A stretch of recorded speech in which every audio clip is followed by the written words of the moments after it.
Halo teman-teman Primer English, kita senang sekali hari ini kedatangan seorang dokter ya, Dokter Gustomo lebih tepatnya dari Rumah Sakit Intan Husada. Makasih banyak nih Dok Sama-sama, untuk sama-sama. silaturahmi, untuk ngobrol-ngobrol banyak nih ke depannya. Tapi sebelumnya Dok, kita mungkin pingin perkenalan dulu, pingin mengenal dulu dokter ini lagi sibuk apa, atau mungkin kegiatan di Intan Husadanya sebagai spesialis apa dan seterusnya silakan. Iya, terima kasih. Jadi, saya Toto Gustomo ya, saya kebetulan, menjadi spesialis anak Betul. di Rumah Sakit Garut. Saya masuk di Garut sekitar tahun 2016, Hmm, 2016 saya di Garut. Awalnya saya di rumah sakit umum, kemudian saya mungkin karena terbentur waktu ya, waktu hmm, itu ya, akhirnya saya tahun 2022 saya sudah di Rumah Sakit Intan Husada waktu itu. hmm. Sebelumnya saya mungkin nggak kepikiran juga ya masuk ke Garut ya. Awalnya saya lulus dari eh, Undip ya, Baik. Universitas Diponegoro, Semarang. Mungkin waktu dulu zamannya dulu kan lulus dokter, enak deh kerja di daerah apa. Hmm. Tawaran mungkin ada waktu itu di Kalimantan waktu Kalimantan. itu, heeh. Lumayan lah insentifnya waktu itu, Hmm. lumayan gitu pada akhirnya. Tapi, eee, waktu itu ada tawaran dari Garut waktu itu. Kebetulan senior dari Garut waktu itu, heeh, mau pensiun ya. Betul. Kemudian ya saya mungkin, ingin mengabdi di Garut, ya alhamdulillah saya masuk ke rumah sakit umum. Itu tahun 2016 gitu ya, 16 ya. 2016. Ya sampai mungkin dari situ RSU Intan Husada ya sampai sekarang gitu, seperti itu.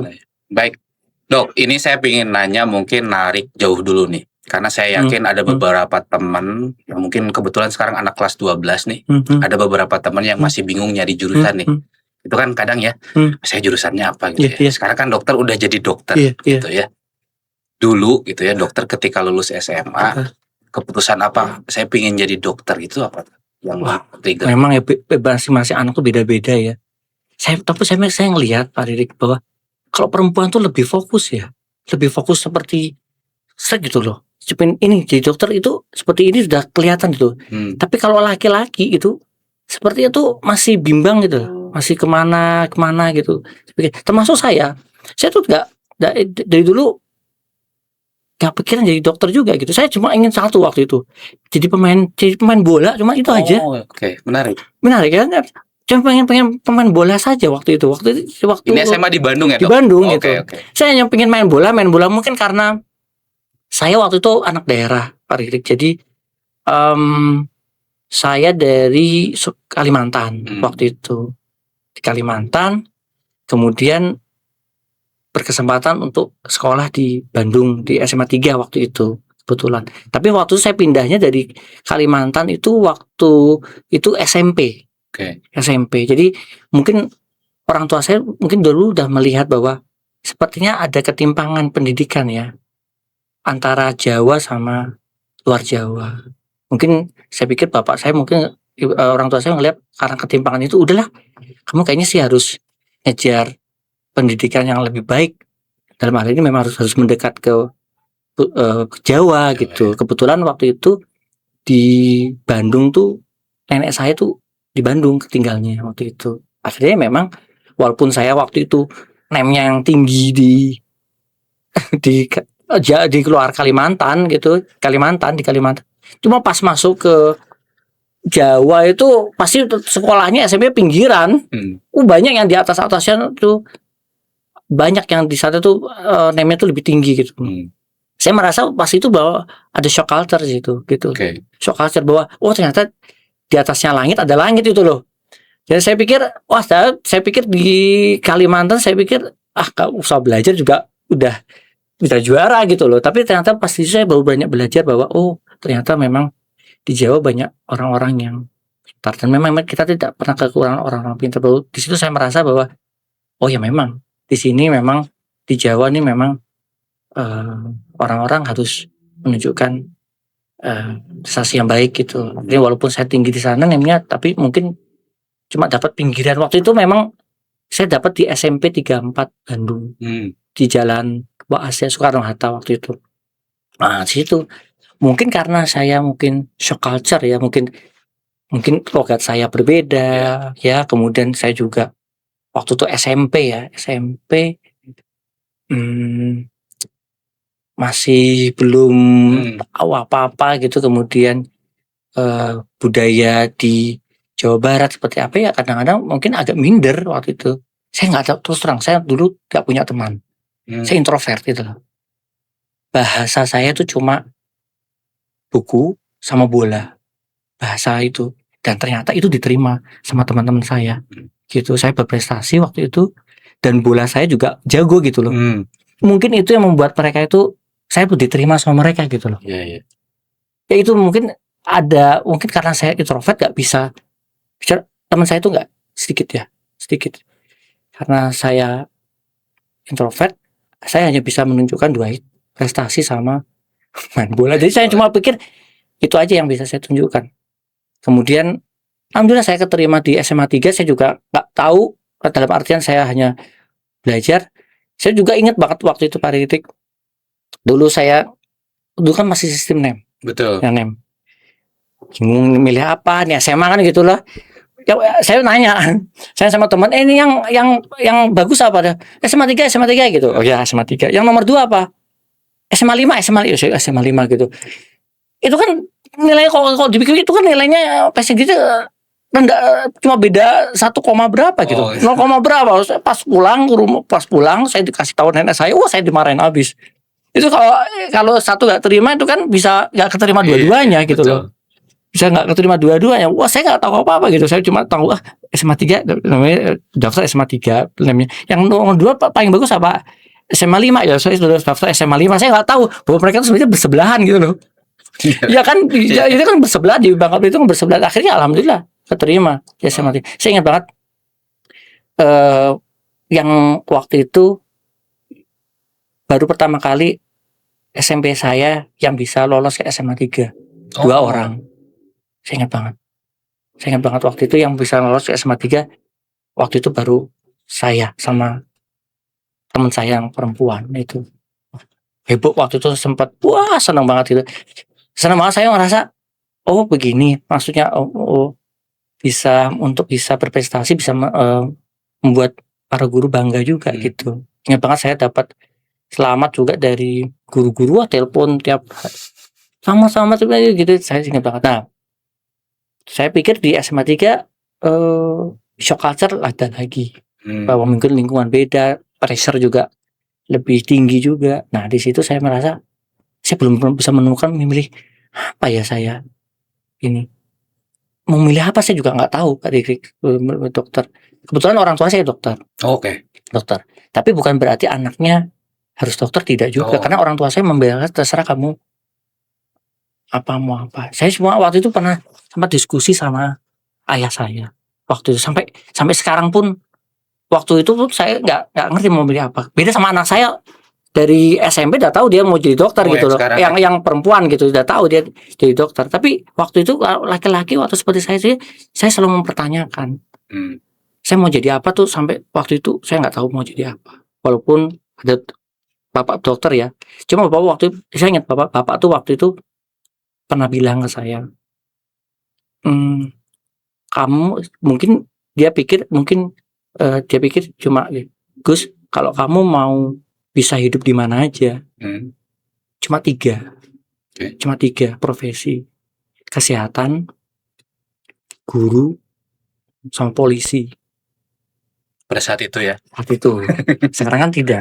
Podcast juga bisa Oke, betul. Kesehatan, guru, sama polisi. Kesehatan ya mungkin kamu bisa. Soalnya saya mikir gini, teman-teman saya dulu kan SMA 3 pengennya ITB.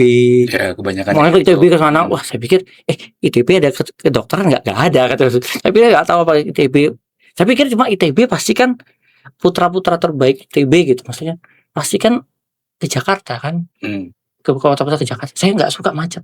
Saya enggak suka macet, saya enggak suka ribet, riuh gitu nggak, saya nggak suka. Waduh, pada akhirnya daftar ITB juga saya harus ke Jakarta juga, saya bermacet-macet juga saya. Akhirnya tanya-tanya sama bapak, mana yang bisa hidup di mana saja? Karena saya sudah terbiasa di mana saja waktu itu di Rantau Prapat, kemudian saya Semarang, Martapura, Banjarbaru, saya bolang lah intinya. Saya bisa kemana aja gitu loh. Saya pikir harusnya profesi bisa di mana aja, ya harus di kota besar kan. Saya pikir misalnya seperti itu. Bapak menyodorkan 3 itu. Kalau nggak kesehatan, ya kesehatan entah dokter, entah perawat, kamu kan bisa mana aja, nggak harus kota besar kan. Betul nggak? Guru bisa di mana aja, nggak harus kota besar. Mau tempat-tempatnya juga, polisi bisa di mana aja. Saya pikir guru saya nggak bisa ngajar, polisi saya kacamata. Oh iya, udah nggak bisa. Nggak bisa kan, sudah jadi dokter. Maksudnya ya sudah, pilihan. Saya pikir pilihan yang saya itu setelah bapak ngasih itu, jadi pilihannya menjadi lebih mudah saat itu. Gitu. Mungkin seperti itu. Tapi kalau anak-anak sekarang sudah bisa menentukan, itu lebih bagus lagi. Mereka bisa fokus. Tapi yang seperti saya pernah bilang tadi, kayaknya perempuan lebih cepat deh bisa menentukan pilihan deh dibanding anak laki-laki. Tapi nah itu dia. Kalau seandainya kita punya anak belum bisa menentukan pilihan sampai saat ini, it's okay, nggak ada masalah. It's okay, nggak ada masalah. Kasih mereka semuanya. Menurut saya ya, kasih mereka semuanya. Spionnya banyak. Spionnya banyak supaya kamu tahu apa yang sih yang dibutuhkan di dunia pekerjaan sekarang ini gitu. Kan nggak harus dokter seperti apa. Kan banyak cerita yang aduh udah semester 2 ternyata salah jurusan. Itu kan sayang waktu ya gitu kalau misalkan dipikirin. Makanya kalau misalkan ada teman-teman yang istilahnya lebih tahu lebih cepat, itu kan bisa efisien waktunya ya. Betul. Tapi betul dok, itu kasusnya banyak sekali kan ya yang istilahnya aduh kayaknya saya salah jurusan deh. Bahkan sampai lulus tuh salah jurusan. Betul. Oke dok, selanjutnya kasih gambaran sedikit dok, seseru apa belajar pendidikan di kedokteran supaya ini teman-teman kelas 12 ada gambaran sedikit. Sampai saya dalam seru banget namanya, seru banget. Intinya kalau saya kan dulu pingin ngelihat real gitu loh. Kalau saya mungkin ngelihat bidang-bidang lain, kalau saya sendiri ya kalau lihat bidang lain seperti abstrak gitu loh. Tidak bisa disentuh, tidak bisa lihat secara langsung gitu loh. Kalau saya tuh pingin lihat bendanya gitu. Praktek langsung lihat bendanya, oh ini gitu, oh ini maksudnya ini penyakitnya ya, oh ini kumannya misalnya seperti itu, oh ini. Jadi seperti real kita megang langsung. Kalau misalnya mungkin bidang-bidang lain kan mungkin ada inovasi dan lain, kita kan nggak ngelihat gitu, seperti ekonomi gitu lah, gawang-gawang gitu loh. Saya pikir nggak kelihatan gitu. Kalau kedokteran seperti kelihatan langsung gitu, seru banget. Tapi capek nggak dok? Pastinya. Pastinya. Karena memang SKS-nya kan padat sekali ya. Jadi bukannya orang kedokteran itu tidak mau bergaul, cuma karena emang padat ya. Padat sekali dan banyak materi yang harus kita pelajari seperti itu. Oke. Ini dok, keputusan apa yang istilahnya kan setelah selesai lalu dokter mengambil spesialis anak gitu ya, ngambil itunya spesialis. Kenapa ngambil jurusan itu? Spesialis anak gitu, kenapa? Pikirannya simpel sih waktu itu. Saya waktu habis lulus dokter itu tahun 2006. Kemudian, saya PTT itu pegawai tidak tetap. Jadi kita mengabdi lah, mengabdi. Jadi waktu itu Depkes ya, dulunya namanya belum Kemenkes ya. Dulu Depkes itu membuka para dokter-dokter lulusan baru ya, itu sampai mau mengabdi ke daerah terpencil, sangat terpencil. Waktu itu saya daftar. So simpel, kenapa saya daftar? Karena lumayan gajinya gitu. Lumayan gajinya, apalagi kalau sangat terpencil waktu itu. Ke daerah mana nih? Mamuju, oke. Saya ingat banget Mamuju itu provinsi termuda ke-33, Sulawesi Barat. Jadi dia ibu kota Sulawesi Barat itu Mamuju gitu. Jadi pemekaran dari Sulawesi Selatan. Saya ke sana, saya pikir di sana gitu. Waktu pemilihannya juga waktu itu bingung juga, aduh mau kemana dia gitu. Kan banyak tuh Depkes tuh buka lowongannya gitu. Seluruh ada Indonesia yang berarti ya? Bengkulu, Bengkulu, Muko-Muko, di sini Jambi mana gitu ya, banyak gitu. Terus Halmahera Utara gitu. Waduh, saya pikir milih mana, bingung milih mana. Nah kebetulan memang waktu dulu ya sama istri saya gitu, saya lulus bareng istri saya, kita mau milih nih gitu mana. Lihat aja di peta gitu loh, mana ya. Kata istri saya jangan yang laut, berarti Halmahera Utara loh, coret kan, sungai-sungai jangan gitu ya. Wah berarti mungkin Jambi atau apa ya, Kalimantan jangan sungai. Kalau kita pikir istri saya kan waktu itu juga lagi hamil waktu itu, hamil muda waktu itu. Air bersih kan penting kan, air bersih. Kalau sungai kan kita pikir air bersihnya mungkin agak sedikit mungkin ada kontaminasinya lah. Ya mungkin tantangannya di situ gitu loh. Bagi mungkin di Kalimantan yang dengan daerah-daerah sungai itu air bersihnya kan tantangan di situ. Kemudian kalau di kepulauan kayak Maluku gitu ya, harus naik speedboat ya, kapal ke sana ke sini. Itu saya pikir waduh, cuaca juga kan gitu, kadang-kadang deg-degan juga gitu. Wah, jangan gitu. Ini jangan. Yang coklat-coklat juga jangan di peta, coklatnya coklat ya. Pegunungan. Nah, jangan karena air bersih juga lagi. Akhirnya ya kita pikir yang daerah landai atau apa ya. Wah, Sulawesi ini. Akhirnya kita milih Mamuju. Nah, di sana kita setahun gitu, daerahnya juga. Nah, itu sekitar 10 jam atau 12 jam jadi kita kalau dari Makassar ke Mamuju itu saya ingat banget pakai Pipos. Pipos tuh bis besar gitu. Berangkat jam 7 malam sampai di sana sekitar 10 jam lah. Sampai sana tuh sekitar jam 5 pagi. Gitu. Nah, dari situ ke Mamujunya kita masih ke sana lagi 8 jam lagi ke daerah saya. Jadi bukan di Mamuju kota, yang masih ke daerah terpencil lagi, jadi 8 jam lagi ke sana. Jadi kalau saya berangkat dari Makassar itu jam 7 malam sampai Mamuju itu jam 5 pagi, jam 6 pagi, saya nyambung lagi pakai elf ya. Pas ini kan eng gitu ya. Sana lagi tuh. 8 jam baru sampai puskesmasnya itu jam 4 sore, jam 3 jam 4 sore. Wah, jalannya gitu-gitu. Ya itu sangat terpencil. Memang sangat terpencil. Gak ada listrik. Gak ada air, gak ada listrik ya. Belum ada listrik ya? Belum ada listrik. Belum ada waktu itu. Belum ada sinyal loh. Jadi waktu itu pertama kali kita ngelaporin ke keluarga kita nyampe, ini nyari sinyalnya di mana? Oh dok, ada dok, nanti kita antar ke daerah pantai. Jadi kita ke pantai dulu cari sinyal, langsung SMS kan dulu nggak ada WA kan, SMS masuk gitu, langsung balik lagi ke puskesmas kita gitu. Waktu itu belum ada listrik, nggak ada. Nah dari situ saya setahun di sana puskesmas ya, kaitannya sama imunisasi, gizi buruk, ya kan, penyakit anak dan lain-lain lah sebetulnya. Ini so simple. Kenapa saya milih anak ya? Karena mungkin sudah makanan tiap hari mungkin di sana untuk program-program seperti itu gitu. Saya pada akhirnya saya milih apa? Saya bikin spesialis apa juga? Ya saya nggak tahu selain dunia anak gitu di sana. Karena di Mamuju itu berarti ya yang mungkin seperti itu. Saya nggak kepikiran juga mau dokter spesialis anak dulu. Saya nggak kepikiran.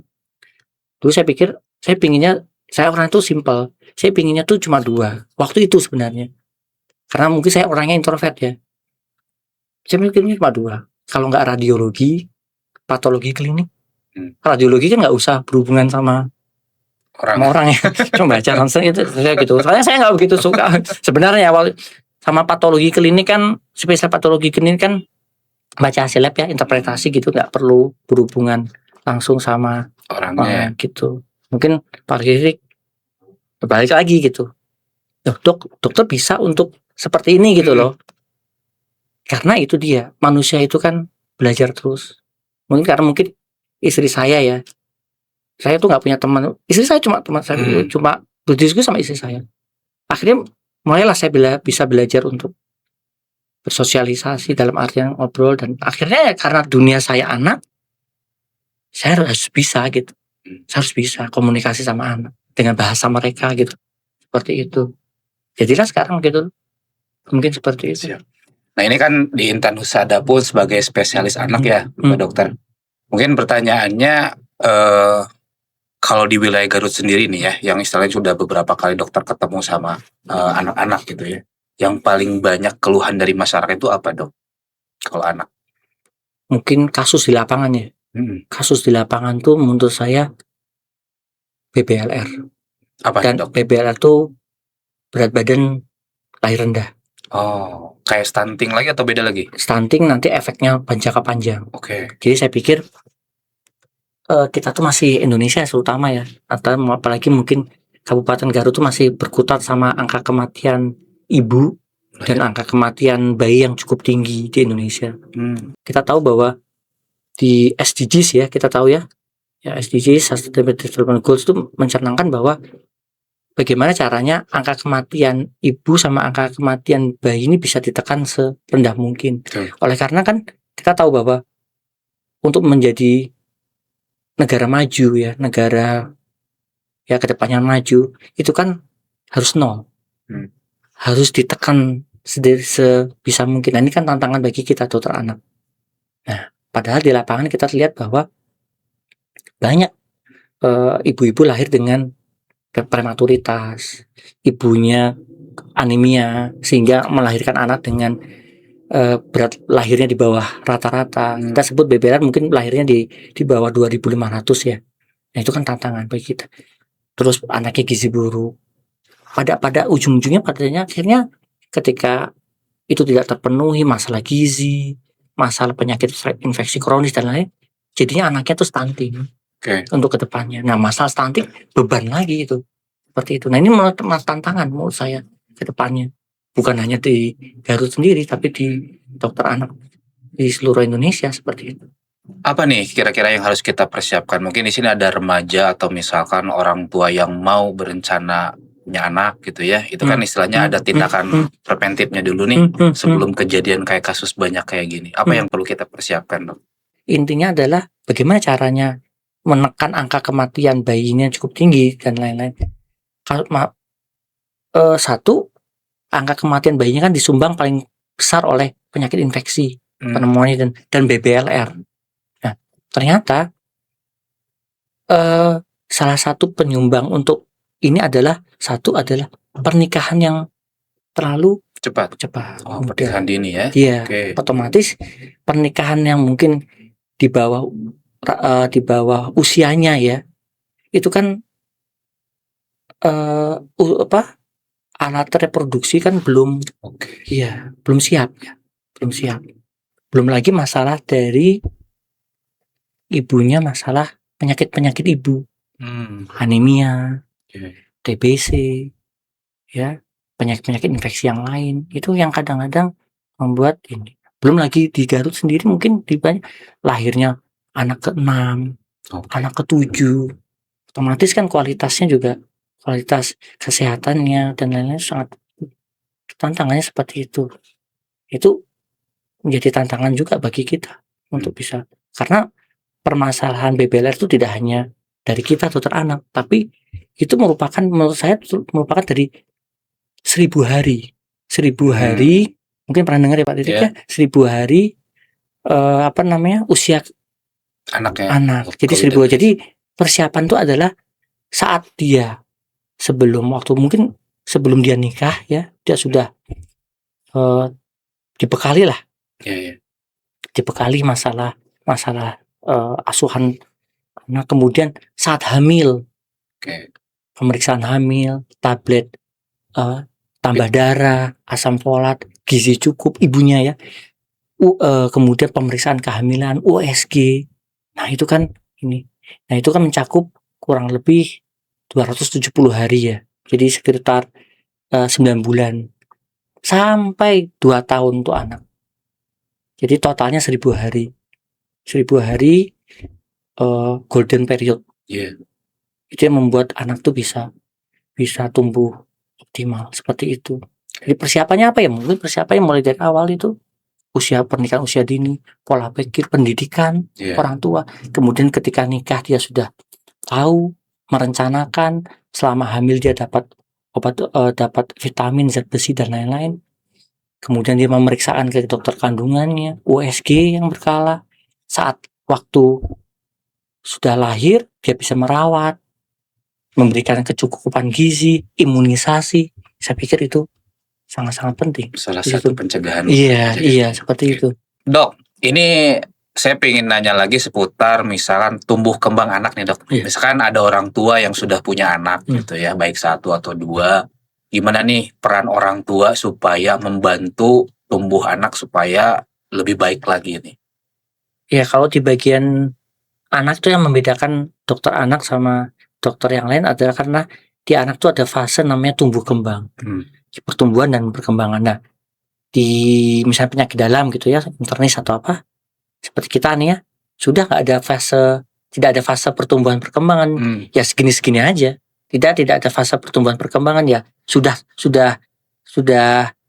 jadinya seperti ini. Betul. Yang membedakan anak kan ada pertumbuhan dan perkembangan. Kita bedakan ada pertumbuhan atau perkembangan. Jadi kalau pertumbuhan itu kan tumbuh, sesuatu yang bisa diukur. Biasanya anak tuh diukurnya dari 3 komponen, berat badan, tinggi badan, sama lingkar kepala. Oh, lingkar kepala ya? Yes, itu memang harus dipantau mungkin kurang lebih sampai 2 tahun, 3 tahun pertama. 3 tahun pertama seperti itu, karena itu yang, atau ada misalnya ada masalah-masalah dalam hal pertumbuhan ya, karena penyakit kronis dan lain-lain kelihatan dari situ. Misalnya TB atau penyakit yang lain, itu kelihatan berat badannya susah naik ya, kemudian waktu tinggi badannya susah tinggi dan lain-lain, itu kelihatan dari pertumbuhan. Tapi kalau perkembangan anak itu kematangan dari organ-organ. Ketika anak itu kapan bisa duduk, kapan bisa berdiri, kapan lari, kapan dia berbicara, itu perkembangan anak. Nah, ini 2 komponen tidak bisa terpisahkan dari anak. Nah, ini membedakan anak dengan ilmu-ilmu yang lain. Nah, apa yang harus dilakukan oleh orang tua untuk memantau ini? Pertama yang saya bilang tadi, untuk menghasilkan pertumbuhan dan perkembangan yang ideal, 1000 hari pertama kehidupan itu, 1000 HPK itu, ketika dia mulai dari hamil, kemudian dia imunisasi dan lain-lain, itu mulai dari situ untuk pemantauan pertumbuhan perkembangan dari situ sampai perkembangan dia mulai dari mungkin sampai dia bersosialisasi dan lain-lain sampai anak sampai usia 18 tahun. Dari situ mungkin apa yang bisa diperhatikan mulai dari awal hamil sampai usia 18 tahun. Seperti itu. Nah, kalau misalkan kebutuhan gizinya nih dok, ini kan sekarang itu bukan sekarang ya, kemarin-kemarin itu kita dengar berita bahwa ada anak yang cuci darah gitu dok. Ya mungkin dokter juga dengar gitu ya. Itu anak kecil loh gitu ya. Kan itu tuh mungkin efeknya gara-gara dari makanan ya dok ya. Nah, kira-kira kita sebagai orang tua nih ya, gimana nih supaya istilahnya yang menjaga pola makanannya harus seperti apa, harus ngelarang gimana, harus antisipasinya seperti apa? Iya, jadi memang perlu diperhatikan juga untuk asupan gizi ya. Asupan gizi pada anak-anak mungkin satu, makanannya manis-manis ya. Manis-manis, glukosa terlalu tinggi ya, itu nggak baik juga. Selain untuk karies juga, untuk gula darahnya juga nggak begitu bagus untuk ini. Mungkin ya manis-manis, kemudian kebersihan. Kebersihan juga, hygiene itu perlu diperhatikan juga. Mungkin ya masalah yang lainnya mungkin sekarang sudah ada MBG mungkin ya sangat-sangat membantu mungkin ya untuk salah satu unjang untuk memenuhan zat gizi anak gitu, seperti itu. Nah, ini dok, tadi kan udah beberapa istilahnya tindakan preventif ya untuk meningkatkan atau membantu pertumbuhan anak. Nah, selanjutnya mungkin saya ingin tahu juga nih dok, kan selain kita melihat istilahnya anak sebagai objek, tapi ada juga orang tua nih yang istilahnya yang sangat berperan banget kan sebagai madrasah pertama, pembelajaran pertama.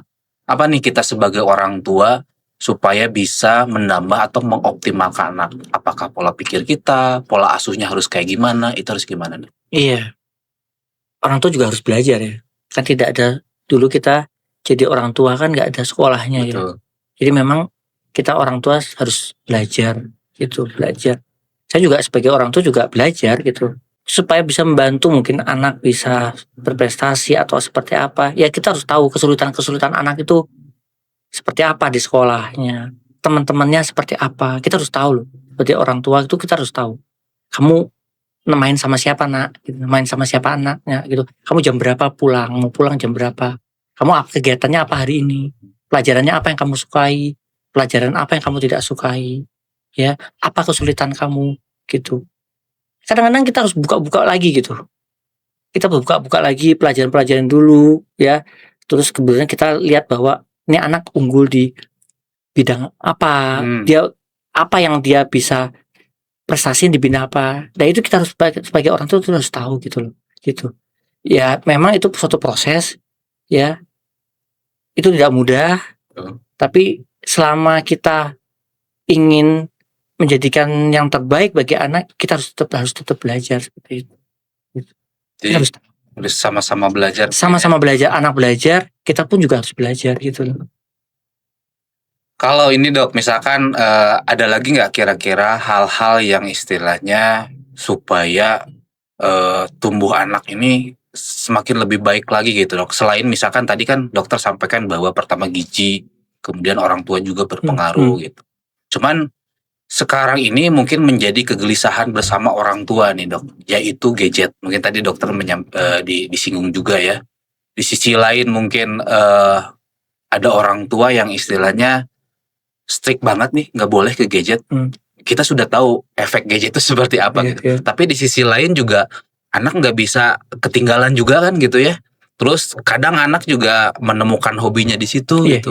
Nah itu gimana Dok sebagai orang tua supaya istilahnya bisa tetap memberikan tapi bisa optimal juga ke anak gitu. Iya, kita harus tahu bahwa gadget itu memang mungkin tidak bisa lepas dari kehidupan kita sehari-hari. Tapi kita harus tahu bahwa kapan kita harus memberikan gadget itu ke anak gitu. Dan untuk apa gitu. Andai kata memang kita perlu ya dan anak itu memang butuh, kita harus tahu bahwa di situ apa yang bisa dia buka, apa yang bisa kita blokir di situ. Kan sekarang sudah ada sistemnya tuh ya. Jadi dia tidak bisa membuka situs-situs ataupun yang kayak YouTube gitu ya, seperti itu. Sesuaikan dengan usia anak. Sesuaikan dengan usia anak. Mungkin anak usia sekian ini hanya sebatas ini. Untuk usia sekian. Nah, kontrolnya di situ. Dan itu kontrol untuk pemakaian dan kontrol untuk jamnya. Saya pikir untuk screen time-nya tuh mungkin tidak lebih dari 3 jam per hari. Kecuali di luar itu untuk mungkin tugas sekolah atau apa seperti apa. Karena kita tahu bahwa ini dilema ya, dalam artian butuh, tapi kita harus tahu kapan kita harus berhentikan gitu. Karena gadget itu luar biasa, bisa pengaruh kemana aja, dampaknya luas, termasuk juga bisa perubahan pola tidur dan lain-lain ya karena gadget itu gitu, game dan lain-lain sampai malam itu pengaruh pola tidur, ya pola tidur, emosi anak. Banyak yang tantrum gara-gara nggak dikasih gadget ya, kan Dok? Gitu, seperti itu. Berarti kan sudah kebablasan kan, seperti itu. Gitu. Sebagai orang tua kita tahu, yaitu saya bilang tadi, kapan kita harus tahu usia berapa kita harus berikan, untuk apa dan berapa lama. Seperti itu. Jelas ya.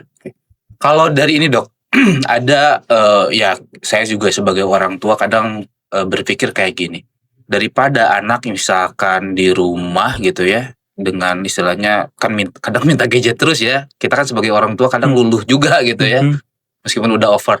Nah bahkan makanya ada beberapa trik, ya udah deh dikasih kesibukan lain kayak dikasih les gitu ya, misalkan udah kasih les musik, kasih les Inggris atau kasih les matematika dan seterusnya.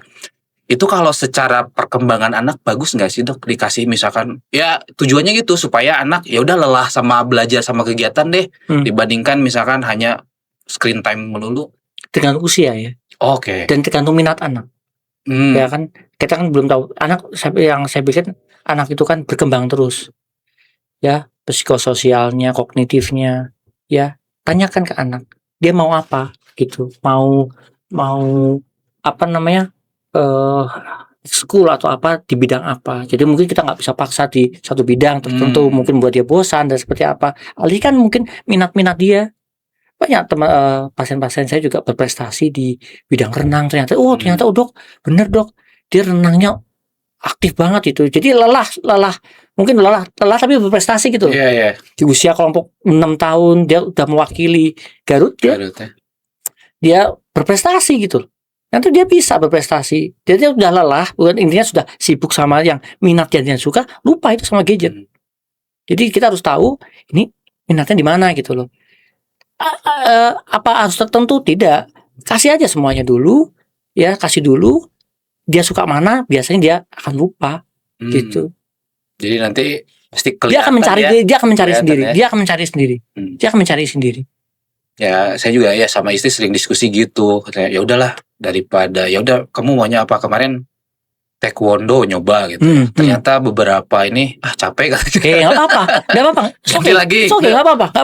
Kok kayak gini enggak konsisten? Enggak ya. Tidak ada. Memang seperti itu. Ajarkan semuanya. Mas musik, taekwondo, mau berenang silakan. Bosan nih.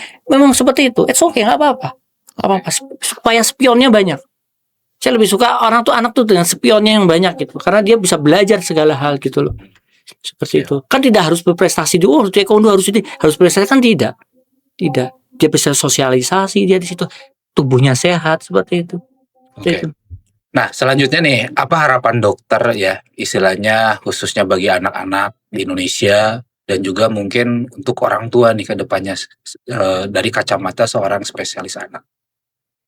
Saya pikir penting sekali ya Pak Ririk untuk masalah 1000 hari pertama kehidupan itu sangat penting.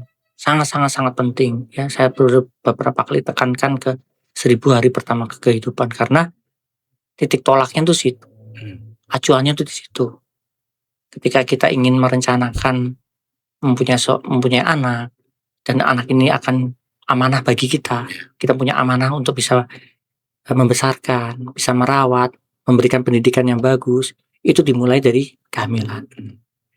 Disitulah waktu itu ibunya, orang tuanya memberikan asupan gizi yang baik, kemudian kontrol teratur dan lain-lain sampai dia kelahiran, memberikan imunisasi, gizi yang baik sampai pada akhirnya dia bisa tumbuh kembang optimal. Nah, disinilah titik tolak yang awal bisa menjadikan anak-anak itu bisa menjadi generasi unggul di masa depannya. Seperti itu.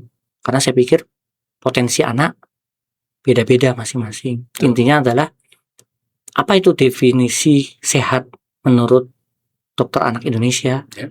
Definisi sehat untuk dokter anak Indonesia adalah ketika anak itu bisa bertumbuh, berkembang sesuai potensi genetiknya. Potensi ya genetiknya. Dan dia baik dalam hal sosial personalnya. Jadi sehat itu tidak hanya masalah bebas dari sakit, tetapi potensinya itu tumbuh. Dia bisa berkontribusi bagi masyarakat untuk nanti dia besar nanti. Seperti itu. Saya ingin beralih nih dok, beberapa temanya mungkin masih ada sangkut pautnya dengan pendidikan, karena ini kan pendidikan juga pasti ngaruh banget ya ke perkembangan ataupun optimal anak. Saya ingin nanya dulu dari buku nih dok, mungkin bisa share. Saya percaya bahwa setiap orang itu telah menemukan buku kesayangannya gitu ya, atau ngena banget. Nah kalau dokter kira-kira apa? Dan kenapa buku itu dok? Kan banyak, dokter pasti banyak bacaannya ya. Tapi mungkin satu atau dua deh. Karya Carol Dweck ya, itu mindset ya. Jadi seorang anak itu bisa berkembang, dia tidak melulu hanya fokus ke fixed mindset. Oke. Ya, fixed mindset tuh saya cuma gini-gini doang, saya sudah selesai dan lain-lain. Dia harus growth mindset gitu. Growth mindset tuh harus dari dirinya juga ya. Kemudian dari lingkungan sekitar yang bisa menunjang. Itu buku bagus banget. Bagus banget. Itu berseberangan dengan karyanya Malcolm Gladwell. Jadi awalnya Malcolm Gladwell itu nerbitin, dia meneliti, dia orang psikolog, dia meneliti Tiger Woods. Oh, Tiger Woods ya. Dia dilatih sama bapaknya dari kecil pukul. Dibentuk berarti ya. Dibentuk terus, latihan terus sampai dia bagus sekarang. Kita lihat, luar biasa, dia pukulannya luar biasa, akurasi luar biasa. Dia dibentuk dari awal. Dia contoh paling ini dengan outliers itu. Jadi seseorang seperti ini sekarang, Pak Didik didik anaknya mau jadi dokter deh misalnya gitu. Didik aja, kasih biologi, kasih kedokteran, terus istilah-istilah kedokteran, terus latihan 10.000 jam, bakal jago. Pas nanti bakal jago. Tetapi anak tuh rasa hampa setelah itu. Tuh. Karena ada bidang-bidang lain yang dia tidak ketahui. Dia seperti saya bilang tadi, spion ya kan. Dia hanya taunya itu doang. Padahal seperti Pak Didik juga mungkin sekarang ini, kan ada hal-hal yang lain yang mesti kita pecahkan, bukan di luar kedokteran kan. Bagaimana kita berdekatan ke orang, bagaimana kita tahu manajemen yang baik, kemudian bagaimana kita bisa ya sekarang mungkin pengelolaan keuangan misalnya, seperti itu gitu. Dia nggak tahu apa-apa gitu, jadi gampang stres jadi karena dia punya satu. Nah, ini dibantah sama teorinya Carol Dweck itu, bahwa anak itu harus tahu semuanya, kenalkan sama semuanya. Ketika itu yang dikatakan sama Pak Gita di Endgame itu, dikatakan sama Pak Gita, kasih spion yang banyak, suatu saat dia akan mentok, dia harus tahu ke arah mana jalan keluarnya. Berarti ini pertanyaannya bagusan spesialisasi atau generalisasi? Lebih baik generalisasi berarti ya. Generalisasi. Kalau saya di era sekarang ya. Karena era sekarang kan nggak ada batasan. Kita mau jadi apa saja. Seperti anak saya mau jadi penulis. Awalnya penulis, dia nulis, dia penulis. Ya sudah, saya biarin gitu. Pada akhirnya dia tahu, oh iya ya, ternyata jadi dokter, gue juga bisa jadi penulis juga. Akhirnya dia daftar FK. Dia keterima kemarin di UGM. Dia hanya mau di UGM. Kenapa UGM? Nggak tahu, dia mau pengen dari dulu ya, anak-anak sekarang ya, pengen Jogja gitu loh. Dia pengen, itu seperti saya hanya pemain bola gitu loh. Saya nggak tahu dokter sama bola apa hubungannya ya. Karena saya mungkin harusnya saya dokter kesehatan ya.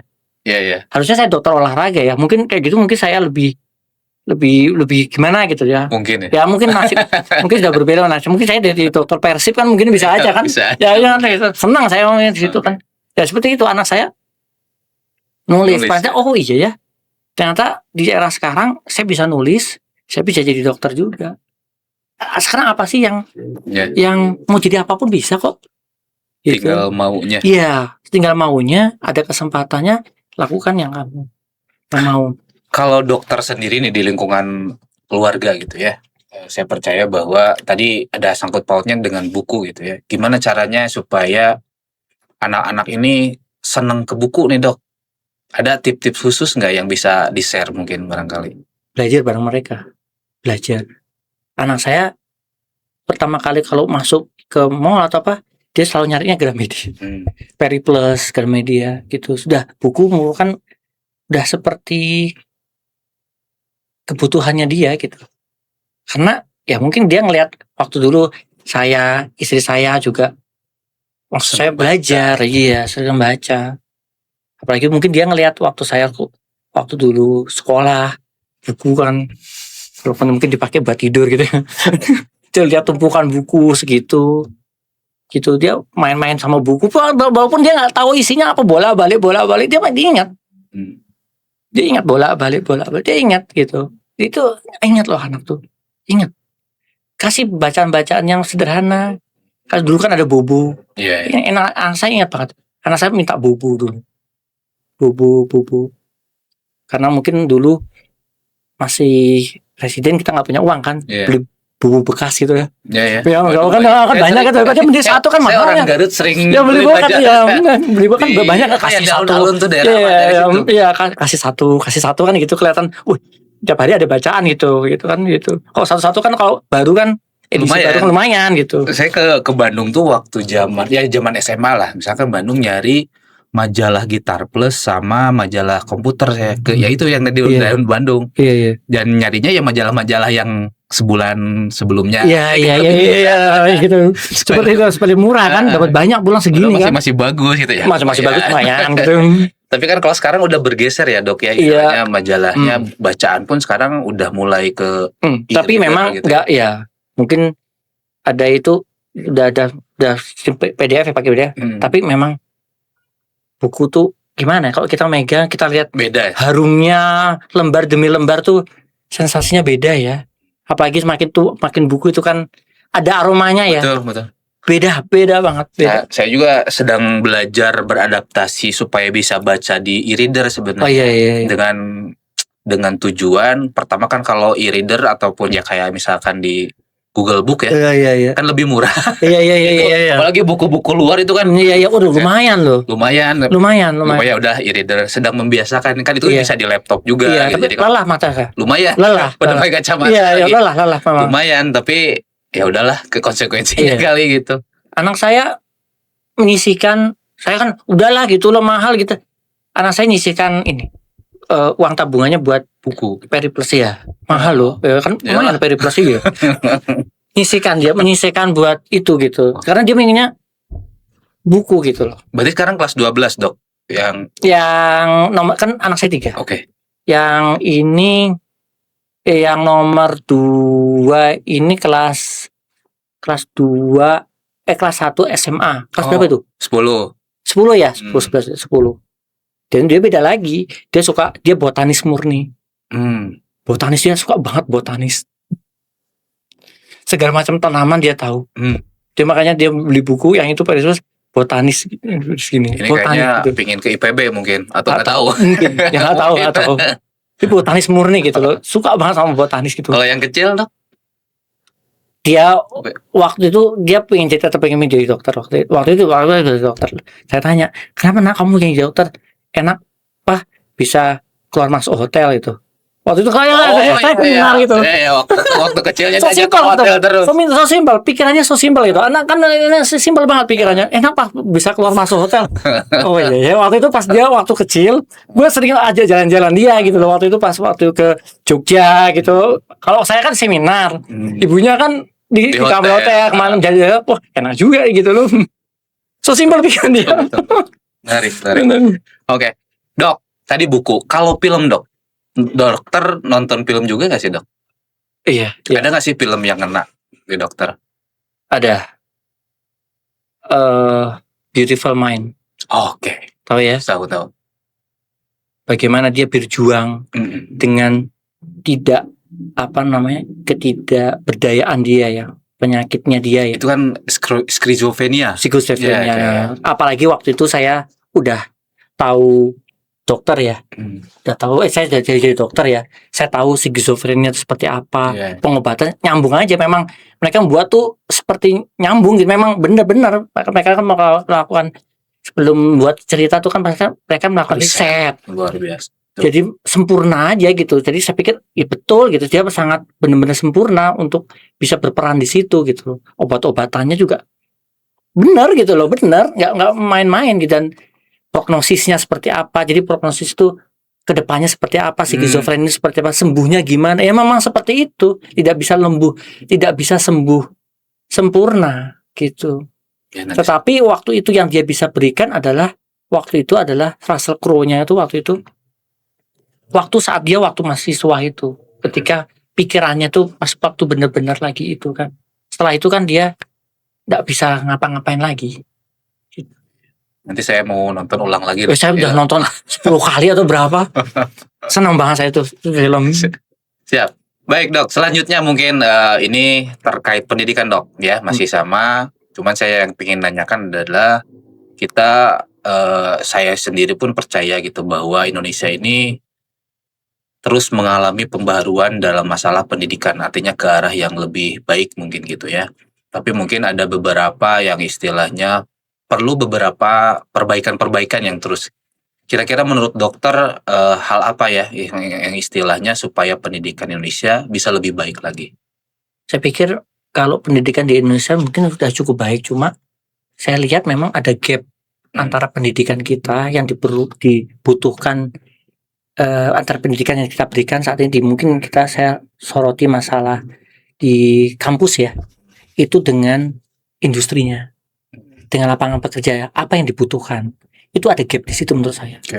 Itu gapnya di situ. Jadi terkadang apa yang materi yang diberikan di kuliah itu kok di industrinya kok seperti nggak match, nggak match di situ. Itu seperti itu. Dan kita terus terang ya, saya pikir dari dunia pendidikan kita sendiri harus berbenah untuk kedepannya apa sih yang diperlukan diserap di pasar kerja sekarang. Ini kan banyak yang kabur aja dulu, ya kan? Wah, ini susah nyari kerja di Indonesia, mending keluar negeri dan lain-lain. Kecepatan ya tidak juga, dalam artian skill apa yang kita punya. Seperti yang saya pernah baca juga di beberapa jurnal dan beberapa podcast juga ya, mengenai masalah lapangan kerja di Indonesia ya. Seperti Jepang nih contohnya, dibutuhkan tenaga kesehatan yang banyak. Benar kan? Tenaga kesehatan yang banyak. Ayo gitu. Mereka sudah membuka pintu kesempatan di negara-negara Asia Tenggara, mungkin seperti kita tuh selebar-lebarnya gitu. Karena terus terang kalau di Jepang sendiri kan piramidnya terbalik ya. Ya kayak kita ya. Sana kan usia lansia dan lain-lain begitu banyak. Sedangkan usia produktifnya ini kan mengecil. Jadi piramidnya terbalik. Yang atas itu lansia, yang tengah itu usia produktif, di mana usia produktif ini menopang yang atas. Jadi mereka tuh bekerja untuk lansianya gitu loh. Jadi pajak mereka diambil, pajak mereka dipajak, kemudian mereka harus ke lansia yang nggak produktif gitu loh. Itu kan membuat mereka orang stres gitu loh, orang-orang usia-usia produktif di Jepang gitu, dan mereka butuh tenaga tambahan. Nah, salah satunya mereka melihat Indonesia dan negara-negara berkembang lain. Nah, saya bandingkan Indonesia sama negara-negara yang lain kayak Filipina, Cina, Vietnam. Ternyata kok kita ada gap ya di sama mereka ya. Artinya kita nggak pede gitu. Bahasa Inggris kita juga nggak berani ngomong pakai bahasa Inggris. Kita lihat orang Filipina, ya kan? Mereka sangat percaya diri ngomongnya, ya kan? Sangat. Jadi intinya mereka juga di sana dapat pekerjaan ataupun tempat posisi yang bagus di Jepangnya sendiri, karena mereka bisa berbahasa Inggris, kemudian mereka percaya dirinya cukup baik gitu loh. Dan saya bandingkan sama Vietnam, ternyata Vietnam nggak kalah-kalah juga sama kita sebenarnya. Kita nggak kalah sama Vietnam. Tapi perbedaannya saya lihat Pak Ririk, ternyata di Vietnam itu mereka jelas. Kalau mereka misalnya Jepang memerlukan misalnya 50.000 tenaga kerja misalnya nih ya, tenaga kesehatan gitu. Ternyata mereka di Vietnam sudah menyiapkan sekolah-sekolah khusus di mana mereka di-training di awal itu bahasa Jepang dari SMA.